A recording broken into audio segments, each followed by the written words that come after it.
सुखदेव जी ने कहा, पूरे समाज के उत्थान के लिए तुमने प्रश्न किया है।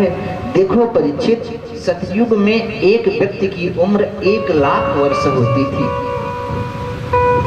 और उस 1,00,000 वर्ष में कोई 10,000 वर्ष तपस्या करे, कोई 50,000 वर्ष तपस्या करे, कोई 60,000, कोई 80,000 वर्ष तपस्या करे, भगवान की कृपा प्राप्त हो तब 10-20 हजार आनंद से जीवन को व्यतीत करे।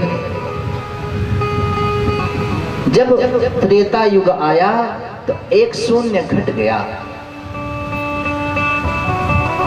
एक व्यक्ति की उम्र 10,000 वर्ष हो गई। द्वापर युग आया तो एक शून्य और घट गया।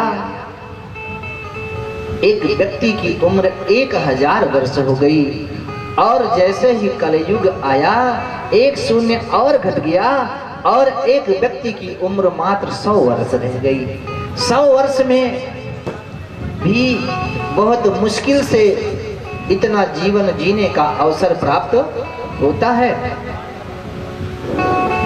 किसी के 10 वर्ष में चश्मा लग जाता है, किसी की 30 वर्ष की उम्र में गांठ दर्द करने लगती हैं, 15-20 वर्ष आते आते बाल सफेद हो जाते हैं, दांतों में कीड़े पड़ जाते हैं, ना तो खाने का स्वाद मिलता है, ना तो देखने का आनंद मिलता है, और ना तो चलने फिरने भागने दौड़ने का ही आनंद मिलता है।